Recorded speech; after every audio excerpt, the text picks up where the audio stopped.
guys, let's talk about the tabular method or alternate for integration by parts.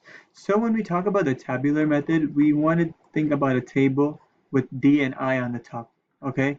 And in this table, the signs of the things that we have, right? They're going to alternate plus minus, plus minus, plus minus, okay?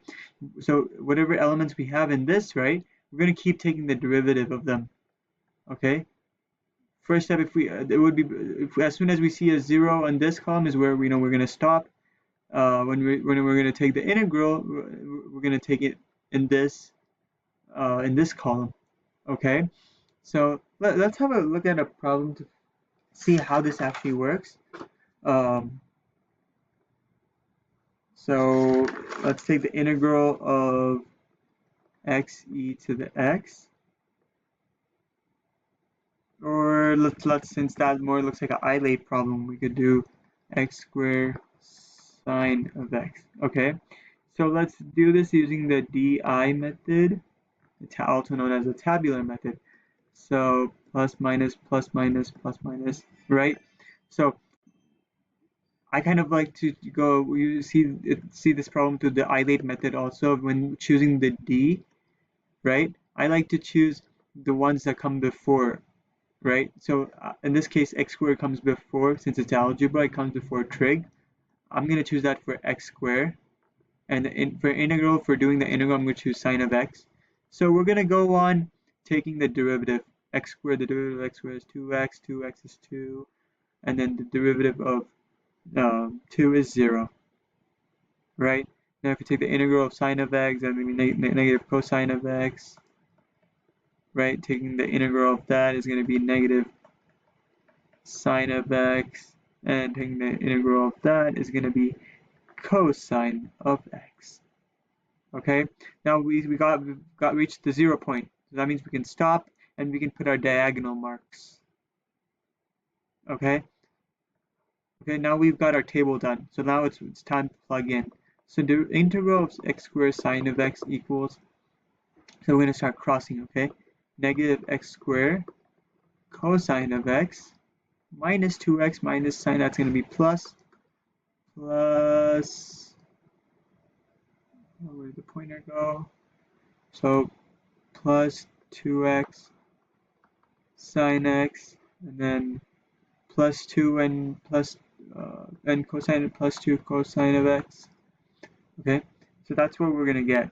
Okay, and plus c. Remember, we're finding the indefinite integral, right?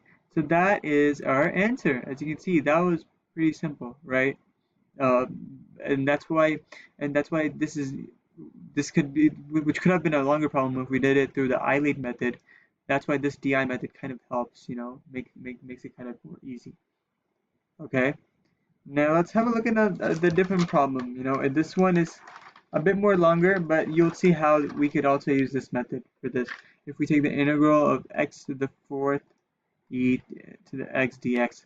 If we did the isolate method, this would have been more difficult. But now let's see how we could do this through the DI method.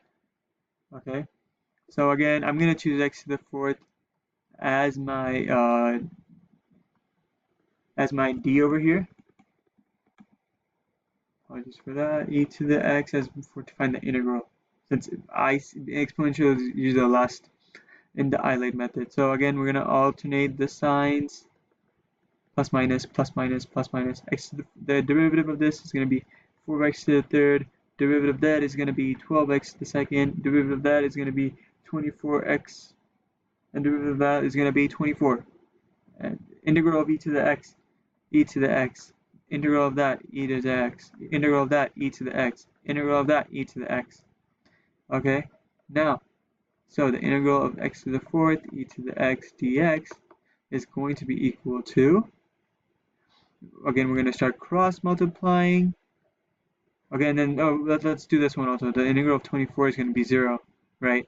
Integral of that is still going to be e to the x. So derivative of 24 is going to be 0. My bad, it's going to be 0. Okay, so let's do the cross multiplying now. So it's going to be x fourth e to the x minus 4x, remember minus 4x cubed, multiplied by e to the x, plus 12x squared, 12 plus 12x squared, e to the x, okay, minus 24x e to the x, and plus 24 e to the x. And that's gonna be our final answer, guys. As you can see, that would have been, which would have been more difficult if we did the isolating method. In terms of difficulty, I would, what I mean is it would have been more tedious, more longer to do. Not in like we couldn't have done this through the isolating method, but as you can see, 1, 2, 3, 4, 5, we have 5 elements that we had to uncover, right, from just this one problem. So as you can see, the higher the degree of the x over here, the longer the answer is going to be. The higher that, so here we had x to the fourth, right? We had like 5 elements over here. Over here we had 2, and we had 3 x to the second, and we had 3 elements over here, right? Excluding the c, of course. But as you can see, this does get, as this exponent increases, right? If it was this was x to the fifth or x to the sixth, that would have been much, this answer solution would be a much bigger solution. All right. I hope you definitely took something away from this explanation. If you did, please like, share, and subscribe. And if you have any questions about these problems, please leave them down in the comment. I will try my best to answer them as soon as possible. Thank you so much.